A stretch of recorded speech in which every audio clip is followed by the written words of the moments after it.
سلام، من آرشم. اینجا کانال پرژن پوئتریه و اگه در حال تماشای ما هستید قطعا از علاقه‌مندان به شعر و ادب پارسی هستید. بنابراین دعوتتون میکنم به تماشای تفسیر حکایت پنجم از گلستان سعدی.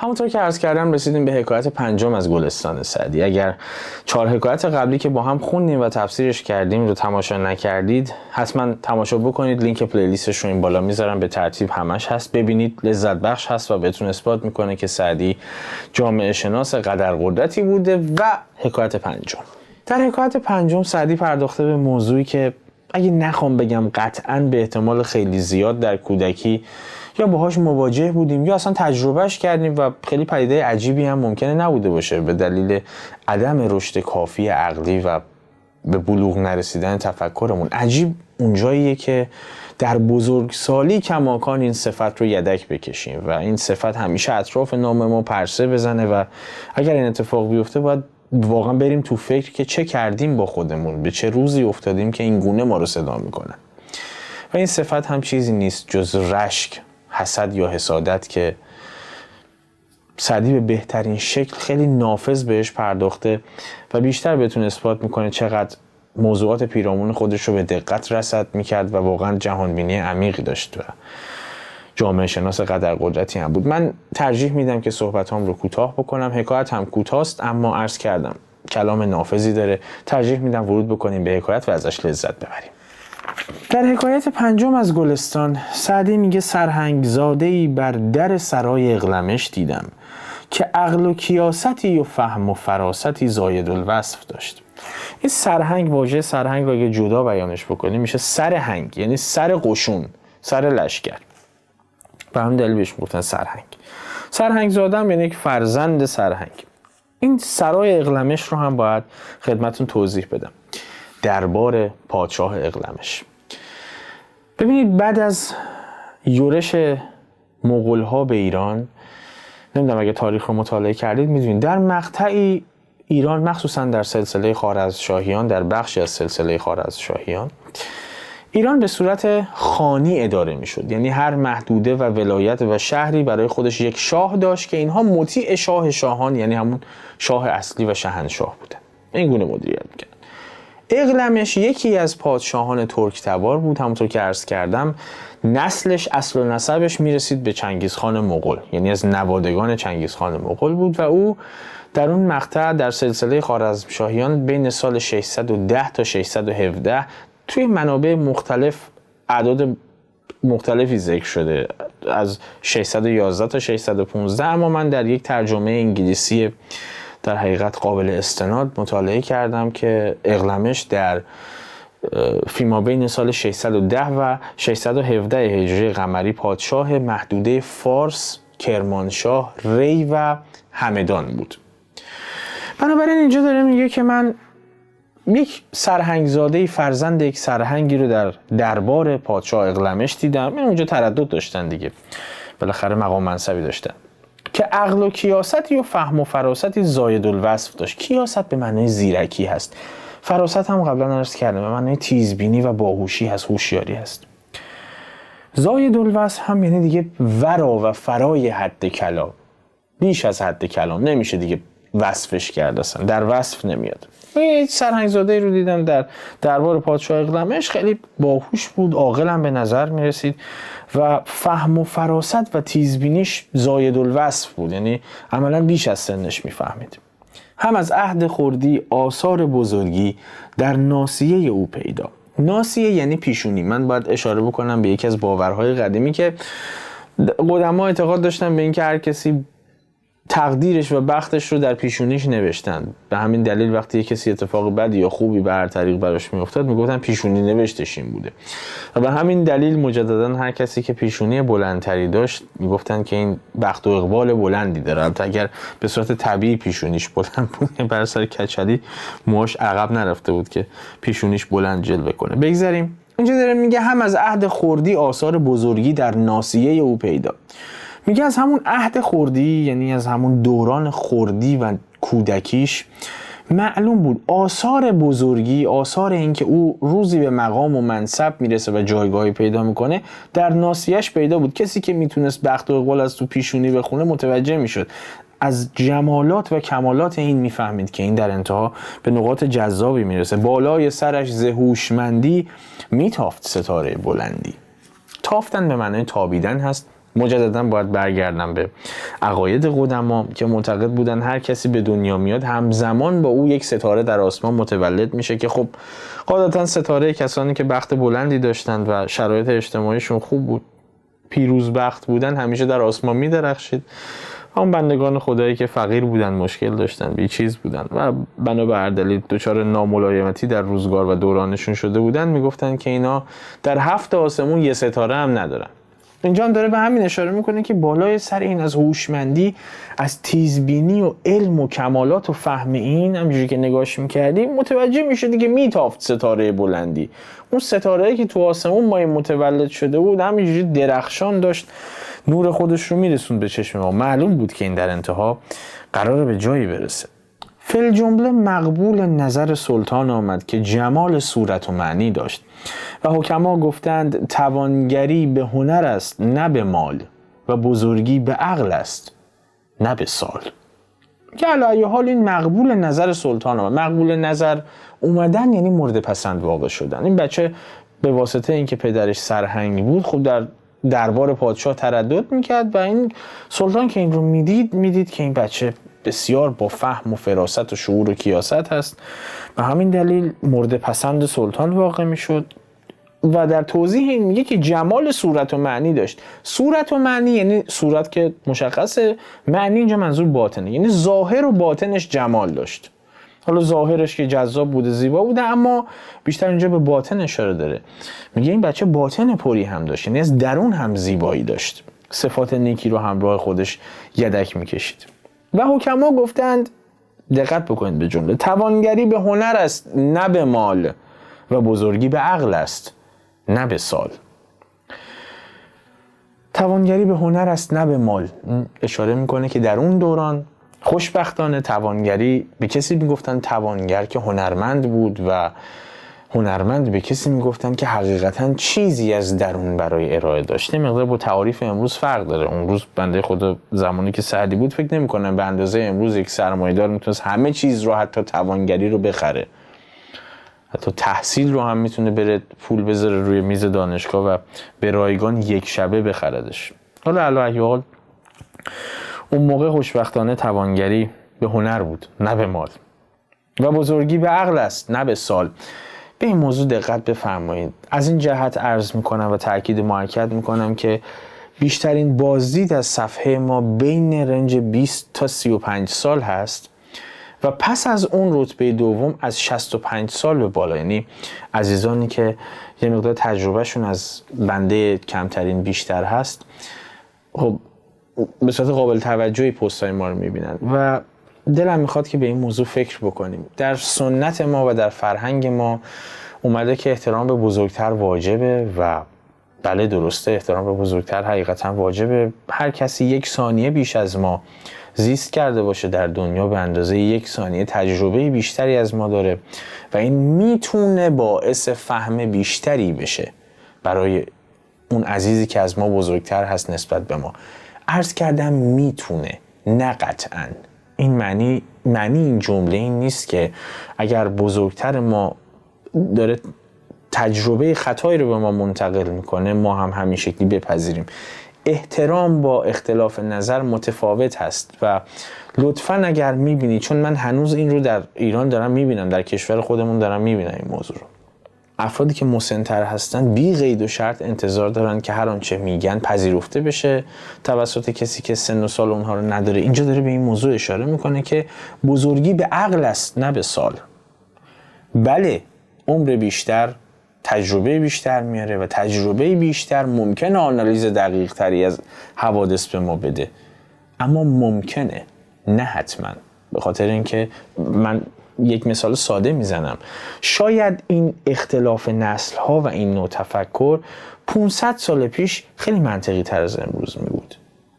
الان دنیا با یک سرعت زاید الوصف غیر قابل تصوری در حال پیشرفت هست، در حدی که یک برش و یک شکاف عجیب و غریبی بین نسل ما، یعنی نسل جدید و نسل ما قبل ما و پدران ما به واسطه ظهور و بروز تکنولوژی رخ داده. به همین دلیل شاید حتی امروز روز در دنیای زندگی میکنیم که نسل جوان بتونه پیشرو باشه و حتی شرایط محیطی رو بهتر از افرادی که سن و سال بیشتری دارن و در نسل قبل هستن بشناسه و مدیریت بکنه. به این دلیله که میگه عقل باعث بزرگی است و نه سن.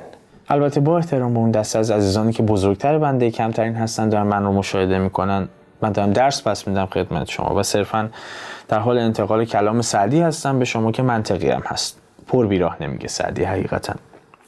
علی ای حال این بچه در دربار پادشاه یک مقام ویژه‌ای داشت و پادشاه خیلی حواسش به این بچه بود. این باعث شد بقیه حسادت بکنن. ابنای جنس او بر منصب او حسد بردند. ابنا جمع ابن هست یعنی پسران و ابنای جنس او یعنی هم جنس او بودن، همه سرهنگ زاده بودن. بقیه نگاه کردن گفتن ما هم سرهنگ زاده ایم، این چه تخم دو زرده ای کرده که اینقدر پادشاه به این دقت میکنه و توجه داره. به همین دلیل حسد بردن به منصب او. منصب یعنی مقام، مقامی که او پیش پادشاه داشت بقیه حسادت کردن بهش و گفتن چیکار کنیم چیکار نکنیم و به خیانتی متهم کردند و در کشتن او سعی بیفایده نمودند. گفتن خب بذار زیرا بشه بزنیم دیگه. اومدن سعی کردن به پادشاه بقبولونن که این داره خیانت میکنه به تو. دیدن نه خیر نمیشه، پادشاه گوشش به این حرفا بدهکار نیست و اصلا سعی کردن اون رو بکشن. اما این سعی هم بیفایده بود. چرا؟ در یک بیت شعر میگه، در یک بیت که نه در یک مصرع عملا: دشمن چه زند چون مهربان باشد دوست. دشمن چجوری میتونه بیاد این ارتباط رو خراب بکنه وقتی دوست مهربانه و به ایمان داره؟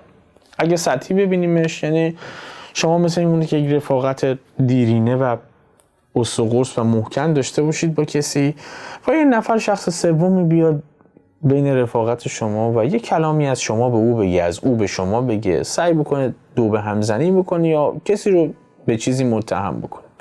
قطعا وقتی شما یک رفاقت سالم صادقانه دیرینه با کسی دارید اصلا به این حرفا گوش نخواهید داد، گوش فرا نمیدید.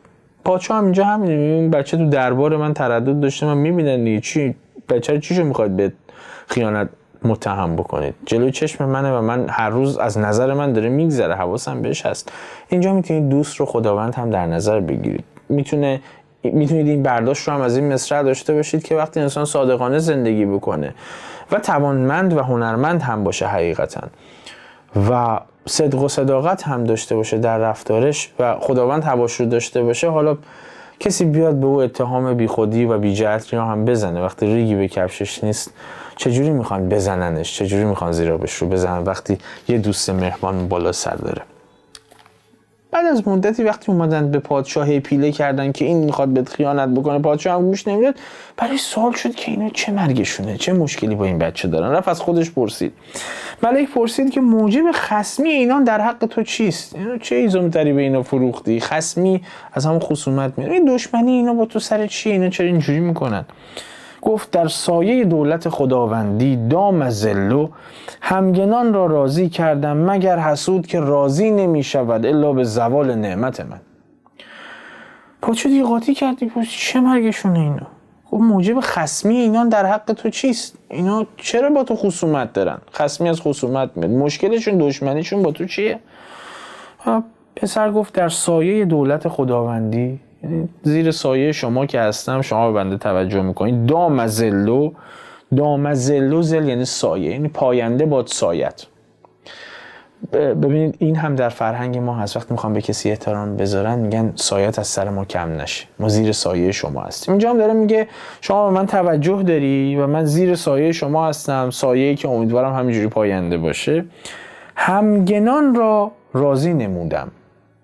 همگنان اینجا یعنی همگان. میگه همه رو من راضی کردم، بقیه مشکلی با من ندارن الا اینا که حسودن. و خب حسود که راضی نمیشه الا به زوال نعمت من. به نکته بسیار عجیبی داره اشاره میکنه، خیلی خیلی خیلی دقیقه.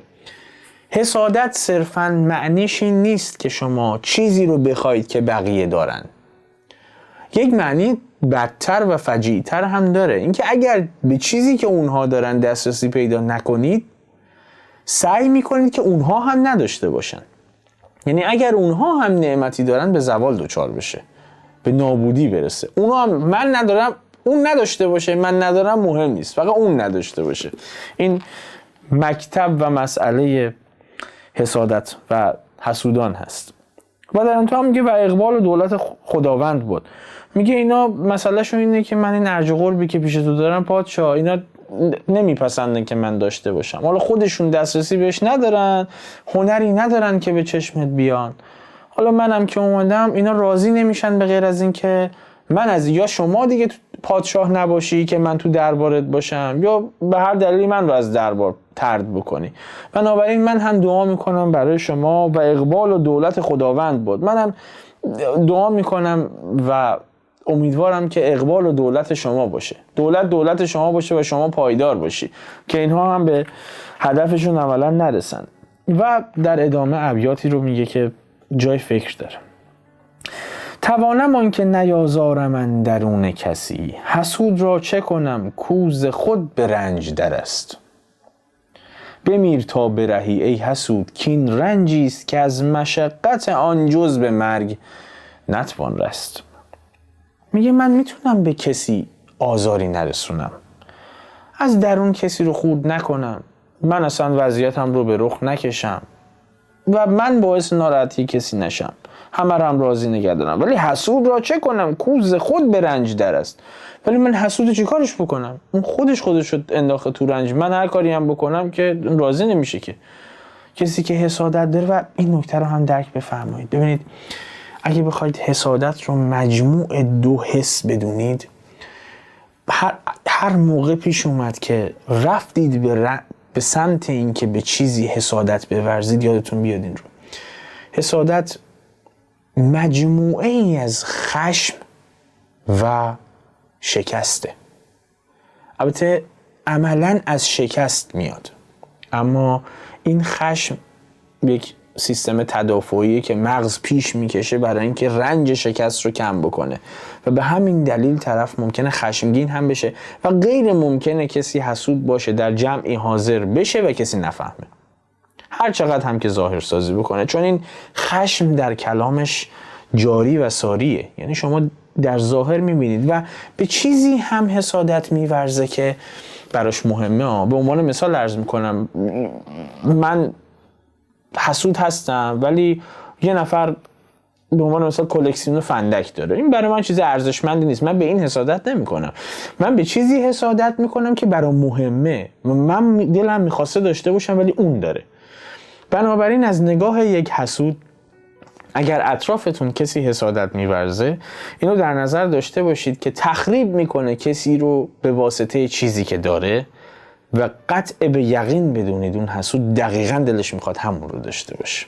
به همین دلیل هم هست که دائما در رنج. بنابراین بمیر تا برهی ای حسود که این رنجی است که از مشقت آن جز به مرگ نتوان رست. یه مثالی رو من قبلا هم از مثنوی مولانا زده بودم، میگفت کلاغ نجاست خواره، بعد این قارقاری هم که میکنه برای اینه که از خدا عمر بیشتر میخواد دیگه. مرسوم بوده قدیم فکر میکردن کلاغ 100 سال 200 سال تا 400 سال عمر میکنه. البته باور غلطی اما این باور بوده و مولانا اونجا میگه کلاغ اگه عقل و شعور داشت قارقار نمیکرد که آقا من عمر بیشتر میخوام، میگفت منو از کلاغی رها کن. عمر بیشتر میخواد برای چی؟ برای اینکه باز هم نجاست بخوره. اون قرار نیست که تغییر بکنه. اگه عقل میداشت میگفت من رو از کلاغی برهان به خدا. اینجا هم میگه تو هم قضیت همینه، تو این مرض رو داری تا روزی که زنده این مرض با توه، از کارش نمیتونی بگو. بمیر تا برهی ای حسود که این رنجی است که از مشقت آن جز به مرگ نتوان رست. مشقت یعنی دشواری و رنج. این یه درد و مرضیه که تو یا خودت نمیری یا این حس رو درون خودت نکشی، دائما از تو رو میخوره. و اگر هم دقت بفرمایید اکثر کسانی که این صفت رو یدک میکشن و حال حسادت دارن اکثرا دپرس هستن. شوربختان به آرزو خواهند مقبلان را زوال نعمت و جاه، گر نبیند به روز شب پر چشم چشمه آفتاب را چه گناه. راستخواهی 1000 چشم چنان کور، بهتر که آفتاب سیاه. بیت سوم معرکه است. شوربخت یعنی بدبخت، مقبل یعنی خوشبخت، مقبلان یعنی خوشبختان. مورد قبول همه هستن اینجا، منظور دیگه اون پادشاه و سرهنگ زاده نیست. مقبل به کسی میگن که هر جا میره مورد قبول، به هر حال هنری برای ارائه داره که همه قبولش داره. یه شوربختان، این بدبختان که یکی از دلایل این بدبختیشون میتونه حسد ورزیدن و حسادت کردن بوده باشه که به این روز انداختدشون، میشینن با آرزو میخوان که اون مقبلان، اونا که مورد قبول هستن، یک نعمت و جاه و جلالی دارن، از همش بیفتن. یک ضرب المثل خیلی سخیفی ما داریم که میگه دیگی که برای من نمیجوشه میخوام سر سگ توش بجوشه، همینه. البته عذرخواهی میکنم که بیانش میکنم. میگه من ندارم خدایا، من باید اینو میداشتم، من ندارم، عیبی نداره، حالا فدا سرت به من، اونم نداشته باشه. اصلا دیگه کاری نداره به این که من دارم یا ندارم. اصلا میتونم آیا تلاش بکنم که بهش برسم. شاید اون اگه نعمتی داره، اگر به عنوان مثال وضعیت و شرایط مالی خوبی داره، یا حالا به هر دلیل هر چیز مناسب و مساعد دیگری، شاید براش تلاش کرده و زحمت کشیده و من نشستم صرفا دارم نگاه میکنم و منتظرم دریچه آسمون باز بشه، هر چیزی که میخوام بیفته پایین جلو چشم. به این نگاه نمیکنه که ممکنه من هم بهش برسم با تلاش و کوشش. یکی از دلایل حسادت هم عزت نفس پایین هست. میگه که عیبی نداره، من ندارم اونم نداشته باشه. حالا شما فکر کنید که این چه تبعاتی داره. اگر این حسادت ورزیده بشه به شخصی که در نزدیکی ماست، اطلاعاتی ازش داریم یا بر دسترسی بهش داریم، ببینید که چه ها نمیتونه بکنه یک انسان حسود برای اینکه او رو از موقعیتی که داره بندازه. چقدر میتونه پشت او صفحه بذاره، چقدر ممکنه دروغ بگه، چقدر او رو آزار بده. یعنی صرفاً به آرزو کردن و درخواست کردن از خدا که اونم لطفاً از شرایطش عزل بکن منتهی نمیشه. گر نبیند به روز شب پر چشم، ها چشمه آفتاب را چه گناه. میگه شب پر اینجا به معنی خفاش از کوره دیگه. میگه اگه یکی خفاشه نمیتونه آفتاب رو ببینه، چشم دیدن آفتاب رو نداره، حسادت میکنه که این داره میدرخشه، آخه گناه آفتاب چیه؟ من چه گناهی کردم؟ فلانی چه گناهی کردم که چهره زیبایی دارم؟ مثلا چه گناهی کردم تو خانواده‌ای به دنیا اومدم که وضعیت مالیشون خوبه؟ یا مثلا چه گناهی کردم که شرایط اجتماعی مناسبی دارم؟ خب اصلا براش تلاش کردم، من چه اشتباهی کردم؟ چرا باید با من یه همچین برخوردی بشه؟ چرا اصلا باید به من حسادت بکنه کسی؟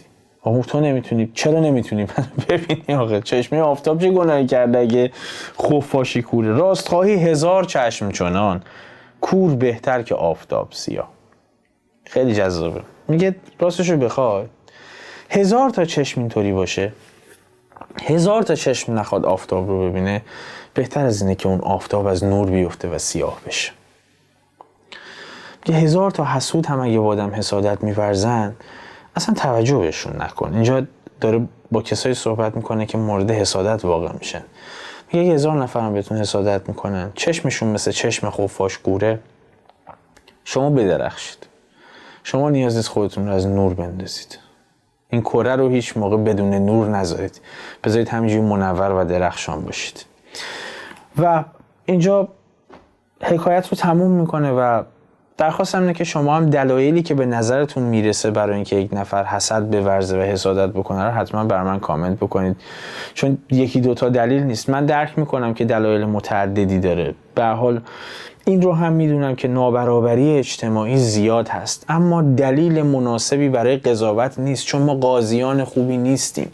ما تو خیابون هر کس رو میبینیم که خیلی دارا هست، به این فکر نمی کنیم که شاید او واقعا متحمل رنج و مشقت زیادی شده که امروز داره، شاید او زحمت کشیده برای جایگاهی که الان داره، و بلافاصله ساده ترین قضاوت رو میکنیم و او رو مستحق چیزی که داره نمیدونیم، و این عرض کردم از عزت نفس پایین ماست.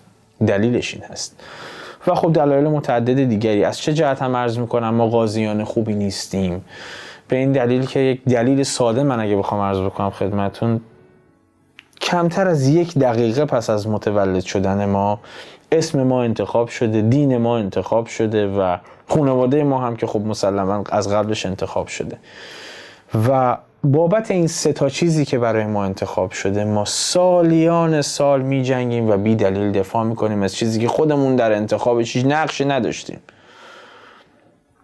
سالیان سال ممکنه یورش ببریم و به جنگ بپردازیم با کسی که مذهبش عین ما نیست، در صورتی که ما تو کوچکترین مطالعه‌ای نه به مذهب خودمون، اصلا به مذهب، به این ایدئولوژی اصلا هیچ مطالعه‌ای نداشتیم، صرفا ازش دفاع میکنیم.